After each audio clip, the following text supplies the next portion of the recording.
April 14వ తేదీ, April 22వ తేదీన Russia విప్లవ నేత లెనిన్ పుట్టినటువంటి రోజు. ఇలాంటి మహనీయులు అనేక మంది ఈ నెలలోనే జన్మించినటువంటి నెలగా ఉండటం వల్ల ఏప్రిల్ నెల మొత్తాన్ని మహనీయుల మాసంగా పాటించాలని కులవృక్ష వ్యతిరేక పోరాట సంఘం నిర్ణయం తీసుకుంది. కులరహిత సమానత్వ సాంస్కృతిక ఉత్సవాలని అన్ని జిల్లాలతో పాటు మండల స్థాయిలో, జిల్లా స్థాయితో పాటు రాష్ట్ర స్థాయి కూడా ఈ రోజు ఇక్కడ మనం కార్యక్రమాన్ని నిర్వహించుకుంటున్నాం. ఈ కార్యక్రమం సందర్భంగా ఈ రోజు చాలా మంది కుల వివక్ష అంటరానితనం ఎక్కడ ఉంది, అందరూ కలిసి తిరుగుతున్నారు, కలిసి తింటున్నారు, అందరూ కలిసిమెలిసి జీవిస్తున్నారు, ఇంకా ఎక్కడ కులం ఉంది, కుల వివక్ష ఇంకెక్కడ ఉంది అని చెప్పేసి చాలా మంది అంటున్నారు. వాస్తవంగా ఎప్పుడో 20 ఏళ్ల కిందట ఉన్నటువంటి కుల వివక్ష రూపాలు ఇప్పుడు కనపడకపోవచ్చు, కానీ కొన్ని కనిపిస్తున్నాయి, కొన్ని కనపడట్లేదు. కానీ ఇంకా కుల వివక్ష అంటరానితనం అనేటువంటిది గ్రామాల్లో ప్రత్యక్షంగా, పట్టణాల్లో పరోక్షంగా ఇంకా కొనసాగుతున్నటువంటి పరిస్థితి ఉంది. మనందరికీ తెలుసు, పట్టణాలలో ఇల్లు కిరాయికి ఇవ్వాలి అని చెప్పేసి అంటే మీరు శాకాహారులా మాంసాహారులా అని అడుగుతున్నటువంటి పరిస్థితి ఉంది. చాలా పట్టణాలలో బోర్డులు పెడుతున్నటువంటి పరిస్థితి ఉంది. మేము ఎస్సీ ఎస్టీలకి, ముస్లింలకి, క్రైస్తవులకి ఇవ్వము అని చెప్పేసి బోర్డులు హైదరాబాద్ నగరం భారతదేశంలో అత్యంత పెద్ద రెండో నగరంగా ఉన్నటువంటి హైదరాబాద్ లో ఇట్లా పెడుతున్నటువంటి పరిస్థితి ఉంది. డైరెక్ట్ గా ఎస్సీ ఎస్టీలకి, క్రిస్టియన్లకి, ముస్లింలకి మేము ఇల్లు కిరాయికి ఇవ్వము అని చెప్పేసి చెబుతున్నటువంటి పరిస్థితి ఉంది. ఈనాటికి గ్రామాల్లో దేవాలయాల ప్రవేశం నిరాకరిస్తున్నటువంటి గ్రామాలు ఉన్నాయి. మీ అందరికీ తెలుసు, నాగర్ కర్నూలు జిల్లాలో మొన్న ఇటీవలి కాలంలో దుర్గామాత ఉత్సవాలు జరిగినప్పుడు ఎస్సీ మాలలు గుడిలోకి వెళ్ళినందుకు మీరు మాల వాళ్ళు గుడిలోకి రావద్దు అని చెప్పేసి దేవుడు పూలక ఊగినటువంటి పరిస్థితి ఉంది. దేవుడు ఊగుతూ కూడా మీరు రావద్దు మాలలు అని చెప్పి చెప్పింది కూడా ఉంది. ఇక్కడ పక్కనే హైదరాబాద్ కి అతి సమీపంలో 20 కిలోమీటర్లు షామీర్పేటలో శ్రీరామనవమి ఉత్సవాలు జరిగితే దళితులు మీరు గుడిలోకి రావద్దు అని చెప్పేసి గెంటేసినటువంటి పరిస్థితి ఉంది. ఇది మేడ్చల్ జిల్లా షామీర్పేట అతి సమీపంలో ఉంది. అంటే హైదరాబాద్ కి 20 కిలోమీటర్ల దూరంలో ఉన్నటువంటి పరిస్థితి ఉంది. అందుకని కుల వివక్ష అంటరానితనం అనేటువంటిది కొనసాగుతుంది. మరి ఇప్పుడు కుల సమస్య అనేటువంటిది, కుల వివక్ష అంటరానితనం సమస్య అనేటువంటిది కేవలం దళితుల సమస్యగానే మనం చూడలేము. ఇది దేశం సమస్యగా చూడాల్సిన అవసరం ఉంది. ఎందుకంటే ప్రపంచంలో ఎక్కడా లేనటువంటి కులం అనేటువంటిది ఇండియాలో మాత్రమే కొనసాగుతుంది. 6486 కులాలుగా కొనసాగుతుంది. ఒక కులం ఇంకో కులాన్ని తక్కువ చూసి, ఒక కులం మరో కులాన్ని ఎక్కువ చూసేటువంటి నిచ్చెన మెట్ల వ్యవస్థలాగా కొనసాగుతుంది. అందుకని ఈ రోజు కులవివక్ష అంటరానితనం అనేటువంటిది కులం ఉన్నంత కాలం కొనసాగుతూనే ఉంటది. అందుకనే భారతదేశం అనేటువంటిది మిగతా ప్రపంచ దేశాలతో పాటు, కాబట్టి కులం సమస్య అనేటువంటిది, కులవివక్ష అంటరానితనం అనేటువంటిది కేవలం దళితుల సమస్యగానే కాదు, ఇది దేశం సమస్యగా గుర్తింపు చేయాల్సినటువంటి అవసరం, బాధ్యత మనందరిపైన ఉంది. చాలా మంది చాలా గ్రామాలలో, మండల కేంద్రాల్లో, జిల్లా సెంటర్లలో ప్రత్యేకించి హిందూ సమ్మేళనాలు పెడుతున్నారు. హిందూ సమ్మేళనాల్లో వాళ్ళు ప్రజలకు ఏం చెప్తున్నారు అంటే, మనమంతా ఒకటే, కులం అనేటువంటిది గడప లోపల ఉండాలి, గడప దాటితే హిందువులం, గడప లోపల కులం అట, గడప దాటితే హిందువులం అనేటువంటి వాళ్ళు సందేశం ఇస్తున్నటువంటి పరిస్థితి ఉంది. హిందువులు, ముస్లింలు, క్రైస్తవులు అనేటువంటి ఏమతున్నారు. కాబట్టి హిందూ మత సమ్మేళనం మీరు పెడుతున్నప్పుడు హిందువులందరికీ ఏం సందేశం ఇవ్వదలుచుకున్నారు? ఉన్మాదాన్ని, విద్వేషాన్ని రెచ్చగొట్టేటువంటి ఉపన్యాసాలు దాంట్లో చేస్తున్నారు. హిందూ సమ్మేళనాల్లో ఏమని చేస్తున్నారు? దాంట్లో హిందువులందరూ బంధువులే అనేటువంటి మాట చెబుతున్నారు. గడప లోపల కులం, గడప దాటితే హిందువులం అంటున్నారు.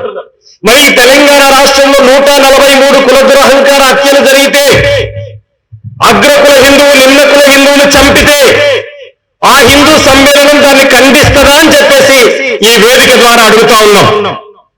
ఈ రాష్ట్రంలో సుమారు 200 గ్రామాలలో వీడీసీల పేరు మీద, విలేజ్ డెవలప్మెంట్ కమిటీల పేరు మీద ఎప్పుడో మధ్యయుగాల కాలం నాటి సాంఘిక బహిష్కరణలు నిజామాబాద్ జిల్లా, కామారెడ్డి జిల్లా, జగిత్యాల జిల్లా, నిర్మల్ జిల్లాలలో వీడీసీల పేరిట సాంఘిక బహిష్కరణ కొనసాగుతున్నాయి. దీన్ని ఖండిస్తుందా మీ సమ్మేళనం అని చెప్పేసి నేను అడుగుతా ఉన్నాను. అంతేకాదు హిందువులందరూ బంధువులే అని చెబుతున్నటువంటి మీరు ఈ రాష్ట్రంలో దళితులనే దాడులు దౌర్జన్యాలు చాలా పెట్టేగిపోతున్నాయి. వీటన్నింటినీ అరికట్టాలని, ఇవన్నీ లేకుండా చేయాలని చెప్పేసి మాట్లాడగలిగేటువంటి దమ్ము, చిత్తశుద్ధి, ధైర్యం మీకుందా అని చెప్పేసి అడుగుతా ఉన్నాను. పైగా కులాన్ని పెంచి పోషించడానికి, కుల విద్వేషాలు రెచ్చగొట్టడానికి రకరకాల ప్రవచనాలు వల్లించేటువంటి వాళ్ళు, సిద్ధాంతిగా చెబుతున్నటువంటి వాళ్ళు మాట్లాడుతున్నారు. చిరంజీవి స్వామి ఏం చెప్తున్నారని మీ అందరికీ తెలుసు కదా, ఈ కులం ఇట్లాగే ఉండాలండి, మీ కాలు రెక్కలు కష్టపడుతుంటే కడుపు కూర్చొని తింటూ కష్టం నుంచి ఊడిపడ్డ దేవతల వాళ్ళు ఎందుకు దేవుడిగా కొలవాలి అని చెప్పేసి వాళ్ళు కించపరుస్తూ మిగతా వాళ్ళందరినీ మాంసం తినేటువంటి వాళ్ళ మీద మాత్రం ఈ రకమైనటువంటి కుచిత బుద్ధితోటి వ్యాఖ్యలు చేస్తున్న పరిస్థితి ఉంది. ఇంకొక ఆయన గరికపాటి నరసింహారావు, ఆయన ఏం మాట్లాడాడు, మధ్యాహ్న భోజనంలో పిల్లలకి భోజనం వండి పెడితే కోడిగుడ్డు పెట్టకూడదట, వాళ్ళు ఏమైనా శోభనం పెళ్లి కొడుకులా వాళ్ళు కోడిగుడ్డు ఎందుకు పెడుతున్నారని చెప్పేసి మాట్లాడినటువంటి పరిస్థితి ఉంది. అంటే ఈ పద్ధతులలో కులాన్ని, విద్వేషాలని రెచ్చగొట్టేటువంటి ప్రయత్నాలు మరొక వైపున వాళ్ళు చేస్తున్నటువంటి పరిస్థితి ఉంది. డాక్టర్ బిఆర్ అంబేద్కర్ కి, జ్యోతిబా పూలేకి దండ వేసేటువంటి పని అన్ని రాజకీయ పార్టీలు చేస్తున్నాయి. దండేస్తున్నారు, దండం పెడుతున్నారు, కానీ కులక్షంతానితనానికి వ్యతిరేకంగా ఒక్క మాట మాట్లాడట్లేదు. మీ అందరికీ తెలుసు కదా, ఈ సందర్భం వచ్చిన ప్రతి అంబేద్కర్, పూలే జయంతుల సందర్భం వచ్చినటువంటి ప్రతిరోజు ఏప్రిల్ 14, డిసెంబర్ 6, నవంబర్ 28, ఏప్రిల్ 11 ఈ తేదీలు వచ్చినప్పుడల్లా అంబేద్కర్, పూలే వాళ్ళ ముఖాలు కూడా కనపడినంత పెద్ద ఎత్తున దండలు వేస్తున్నారు. ఈ రోజు అంబేద్కర్ ని ఒకవైపు కీర్తిస్తూ అంబేద్కర్ ఆశయాల్ని, అంబేద్కర్ విగ్రహాలకు మొక్కుతున్నారు, అంబేద్కర్ ఆశయాల్ని తొక్కుతున్నారు.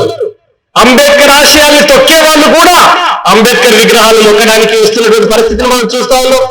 ఈ తెలంగాణ రాష్ట్రంలో మీరు చూడండి, ఈ రాష్ట్ర ప్రభుత్వం కూడా గత ప్రభుత్వం దళిత బంధు పెట్టింది, వాళ్ళు 10 లక్షలు ఇచ్చారు, మేము SC ST declaration, Chevella declaration ప్రకటించారు.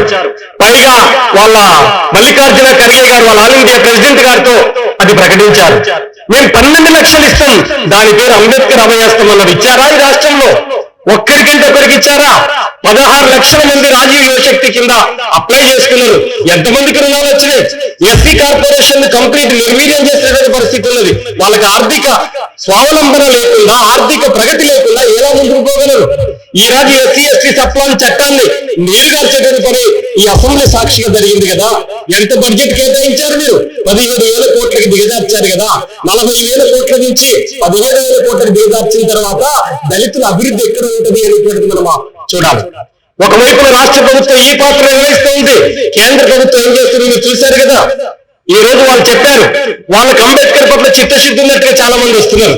పార్లమెంట్ సాక్షిగా కేంద్ర హోమ్ మినిస్టర్ అయినటువంటి అమిత్ షా గారు మాట్లాడారు. అంబేద్కర్ అంబేద్కర్ అంబేద్కర్ అని చెప్పడం అనేది ఫ్యాషన్ గా మారిపోయింది మీకు. దానికి బదులు దేవుణ్ణి స్మరిస్తే 7 సార్లు స్వర్గానికి పోతారని చెప్పినట్టు మాట ఆయన చెప్పారు. కానీ అదే అమిత్ షా ఆ పార్లమెంట్ సభ్యులు మోడీ పార్లమెంట్ లోకి ఎంటర్ అవుతున్నప్పుడు మోడీ మోడీ మోడీ అని చెప్పేసి అంటున్నారు. మరి మోడీ అంత గొప్పవాడైతే అంబేద్కర్ ను అంత చిన్నవాడిగా చూసేటువంటి పని అంటే మీ సిద్ధాంత భూమికలోనే అంబేద్కర్ విగ్రహాలకు మొక్కేటువంటి సంస్కృతి, అంబేద్కర్ ఆశయాన్ని తొక్కడమే కాదు, అంబేద్కర్ విగ్రహాన్ని కూల్చడమే కాదు, అంబేద్కర్ యొక్క ఆనవాళ్ళు కూడా లేకుండా చేయాలనేటువంటి కుతంత్రాలు కలిగినటువంటి సంస్థగా ఆర్ఎస్ఎస్ బీజేపీ మన కళ్ళ ముందు కనిపిస్తా ఉంది. మీ అందరికీ తెలుసు వాళ్ళ స్వభావం ఎటువైపు. ఈ రోజు కులదురహంకార హత్యలు జరిగినప్పుడల్లా బాధితుల తరపున మన ఇక్కడ సామాజిక ప్రజా సంఘాలు, కమ్యూనిస్ట్ పార్టీలు పెద్ద సంఖ్యలో బాధితుల తరపున నిలబడితే హంతకుల తరపున ఆర్ఎస్ఎస్ బీజేపీ నిలబడ్డది. వీటన్నిటికి ప్రత్యక్ష ఉదాహరణలు కూడా మన దగ్గర ఉన్నాయి. పెరుమాళ్ళ ప్రధాని 2018లో హత్య చేసినప్పుడు, ₹1 కోటి ఇచ్చి సుపారీ చేసి హత్య చేసినప్పుడు ఆ హంతకుడైనటువంటి మారుతిరావుకి అండగా బజరంగ్ దళ్, విహెచ్కి వీళ్ళందరూ కూడా నల్గొండలో భారీ ర్యాలీ పెట్టారు. బాధితుల తరపున 48 గంటల పాటు డెడ్ బాడీతో కేవీపీఎస్ తో పాటు ఇక్కడ ఉన్నటువంటి అన్ని ప్రజా సంఘాలు అక్కడ ఉంటే హంతకుల తరపున మాత్రం ఆర్ఎస్ఎస్ బీజేపీ నిలబడ్డది మనం చూస్తా ఉన్నాం. అందుకనే ఆర్ఎస్ఎస్ బీజేపీ పాత్ర ఒకవైపు ఎస్సీ ఎస్టీ సప్లాన్ చట్టాన్ని నీరుగార్చడానికి నీతి ఆయోగ్ ప్రయోగించింది, ఈ రోజు బడ్జెట్ లేకుండా చేస్తున్నటువంటి పరిస్థితి ఉంది. మరొక వైపున ఎన్ఆర్ఈజీఎస్ మనందరికీ తెలుసు, జాతీయ గ్రామీణ ఉపాధి హామీ చట్టాన్ని కంప్లీట్ నీరుగార్చేటువంటి పని చేస్తా ఉంది. ఈ పద్ధతులలో కేంద్ర ప్రభుత్వం కూడా అట్టడుగు తరగతులకు తీరని ద్రోహం అన్యాయం చేస్తున్నటువంటి పరిస్థితి ఉంది. ఈ రోజు కార్మిక చట్టాలన్నింటినీ కూడా కంప్లీట్ గా రద్దు చేస్తుంది. కార్మికులు, అసంఘటిత రంగ కార్మికులు, అట్టడుగు వర్గాల వల్ల అత్యధికంగా ఉన్నటువంటి పరిస్థితి ఉంది. ఈ చట్టాలన్నింటినీ నీరుగారిస్తే మొట్టమొదటి నష్టపోయేది దళితులే, బలహీన వర్గాలకు సంబంధించిన వాళ్ళు, పేద వర్గాలకు సంబంధించినటువంటి వాళ్ళు నష్టపోతారనేటువంటిది మనం గుర్తుపెట్టుకోవాలి. అందుకని ఈ కులరహిత ఉత్సవాల యొక్క ముఖ్యమైనటువంటి ఉద్దేశం ఈ దేశాన్ని కులంలో ఈ దేశం నుంచి తరవేయకపోతే ఈ దేశం అభివృద్ధి చెందదు. ఈ దేశం ఒక్కడికి కూడా ముందుకేసేటువంటి పరిస్థితి లేదు. పైగా పేదల్ని అణిచివేయడానికి, పేదల్ని దోచుకోవడానికి కులాన్ని పాలక వర్గాల యొక్క సాధనంగా వాడుకుంటున్నాయి. వివక్షని, యంత్రాన్ని యథేచ్ఛగా కొనసాగించడానికి ప్రయత్నం చేస్తున్నాయి. అందుకని కులం లేని సమాజం వైపు కేవలం కేవీపీఎస్ ఒక సంఘము చేస్తే ఈ కుల వివక్షణ అంటరానితనాన్ని అరికడతామని చెప్పి కేవీపీఎస్ అనుకోవట్లేదు. ఈ సమాజంలో అభ్యుదయ శక్తులు, ప్రగతిశీల శక్తులు, కమ్యూనిస్టులు, అంబేద్కర్ వాదులు, పూలే వాదులు, ఇంకెవరైనా కలిసి వచ్చేటువంటి వాళ్ళందరినీ కలుపుకొని కులం లేని సమాజం వైపు ప్రయాణం చేయడం కోసమే ఈ కులరహిత సమానత్వ సాంస్కృతిక ఉత్సవాలు జరుగుతున్నాయి. ఈ